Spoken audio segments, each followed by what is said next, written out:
Today we move away from public spaces to sculpture, which, along with temples, is the art that for most of us defines what Greek art means. The first sculpture that the College Board requires is the Archaic Kouros from the Archaic period.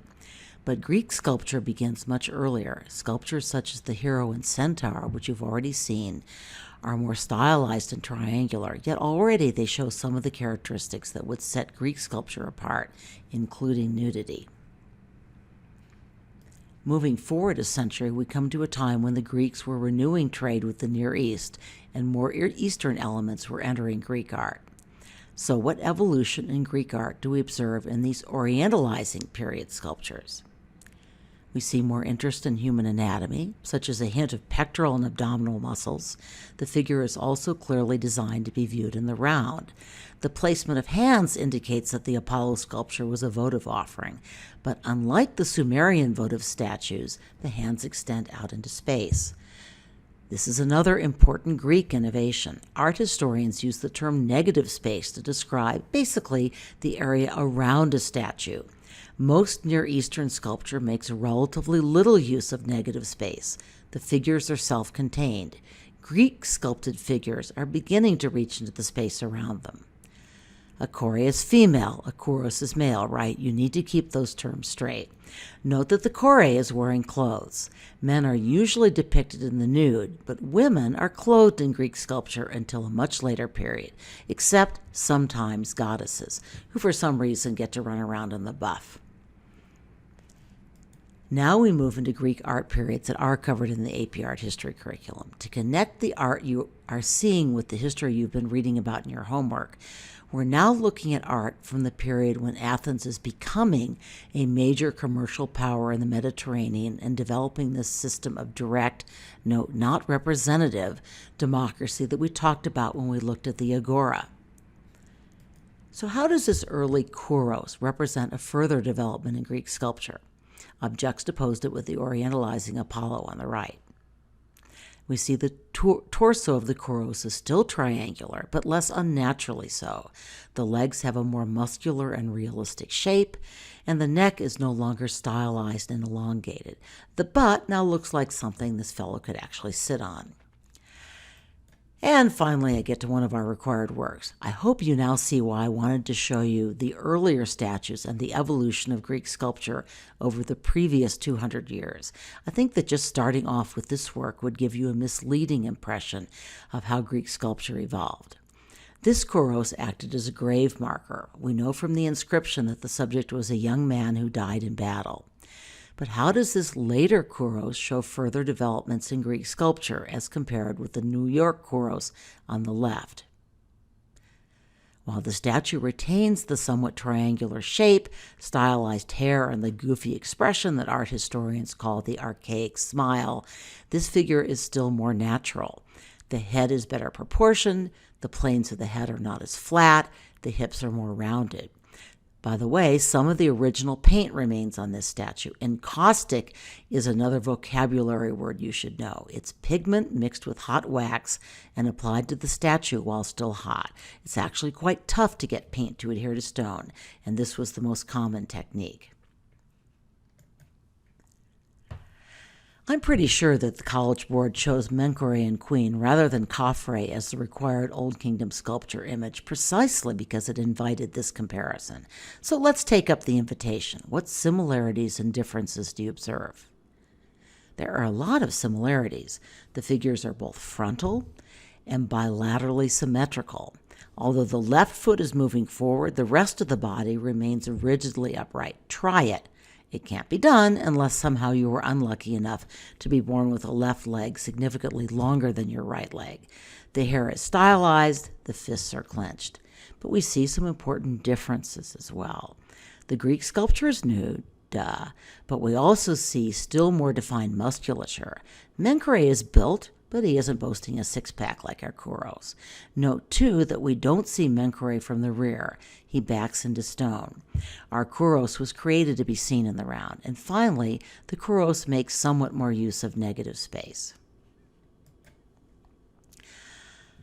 What gave the Peplos Kore its name? Peplos was the name for her woolen belted garment. But as you heard on the Khan Academy video, there's some dispute over whether the outfit she's wearing is actually a Peplos. There's also a dispute over the function of this statue. Many of the Kore found on the Acropolis were votive statues presenting offerings to a goddess. These Kore were much smaller than the life-size or larger than life-size Kouros grave markers, something we don't really see on a slide. But there are good reasons to think that this statue was not an offering to a goddess, but a goddess herself. Her dress is deliberately simple. Other Kore on the Acropolis, like the statue on the right, wore much more fashionable attire. Some scholars think that this simpler costume was one associated with the goddess Artemis. Holes in her head and in her right hand suggest that originally she wore a crown and carried something: a spear if she were Athena, an arrow if she were Artemis. Alas, those identifying attributes have gone missing long ago. The Peplos Kore also shows some further advances away from archaic and toward classical sculpture. While her mouth retains that uplifted, cornered, archaic smile, it's now much softer, more relaxed, less triangular in form. The more developed form of the eyes corresponds to equally developed forms of the body. She has a real shape under that heavy cloak. We know from traces of paint that the Kore and virtually all Greek statues were vividly painted. We're so accustomed to the lovely stark white of Greek marble statues that I think we'd find the originals jarring and gaudy. But how might the color have promoted the statue's function? Well, if this were a goddess, it would certainly draw the eye. What we're going to see now is the art of a culture that is supremely confident in itself in the face of a huge victory against a numerically stronger adversary, Persia, and the victory of a kind of democracy against empire. The Greeks will lose some of this confidence before long, as we'll see. But for now, when I first took a teacher institute for AP Art History, my instructor was very grumpy about Critias boys' exclusion from the required works. The AP curriculum now goes straight from the Archaic Kouros to Polykleitos' canon, that is, to the two sculptures on the right. So why did my instructor call Critias boy the missing link? Well, it's the first statue that we found that's known to use Contrapposto. You encountered this term when you read about the Doryphorus over the summer. Contrapposto is an Italian word that we would translate literally as counterpoise. One leg bears the weight while the other is relaxed. When this pose is captured realistically in art, it shows up as a tilt or asymmetry in an axis or imaginary line that we would draw across the hips and the shoulders. The Greeks described this dynamic counterbalance with the word symmetria. So here we see our Archaic Kouros with lines drawn to show the absence of Contrapposto. The body is unnaturally stiff, the shoulders are level, the hips are level, but the left leg is thrust forward as if that pose, and if that pose were recreated in nature, the left leg would have to be 6 inches longer. These axis lines, I'm going to have to let this slide build again. I can mess this up. Illustrate the many ways in which Polykleitos used Contrapposto to create a more realistic pose. The left shoulder is higher than the right shoulder. There's an acute angle formed between the left shoulder and the right hip, which in turn is higher than the left hip. This is the counterpoise or balance, which is formed not by making the shoulder and hip axes straight or horizontal. Instead, the shoulders counterbalance the hips. Also notice how the knees are not level, but instead are angled. The turned and tilted head breaks out of the rigidly frontal pose of previous statues, and this too adds to the naturalness of the pose.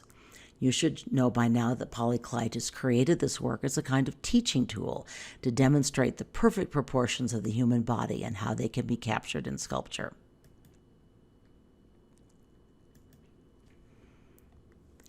Chiastic is really just another term for symmetry, a balance between flexed or curved and straight lines. Again, a chiastic cross balance or symmetria is deliberately asymmetric, yet it still shows a kind of symmetry.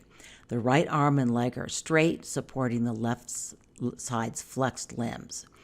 The head turns right, while the hips twist left and the back foot turns outward. Overall, this creates a twist and a sense of movement in the body.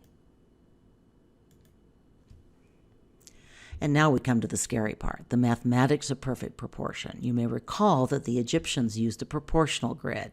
The Greeks employed more sophisticated mathematics, deriving a ratio they believe expressed perfect proportions. And in fact, this golden ratio does show up in nature. Here are just a few illustrations. Rather than rely on my rusty mathematical training, I'd like to turn to a real expert to explain, first, why the Greeks became so fascinated with mathematical ratios, and second, what this particular ratio means. Let's hear from Donald Duck. Well, after you take a short quiz, tomorrow, we will turn to Greek temples and see the golden ratio in action on the Acropolis. But for now, let's have a little hands-on practice with Greek sculpture. You'll probably figure out from this snipped photo that I borrowed this idea from another teacher, one who's more creative than I am. I've instructed Ms. Jacobs to take photos of your masterpieces and send them to me. Enjoy.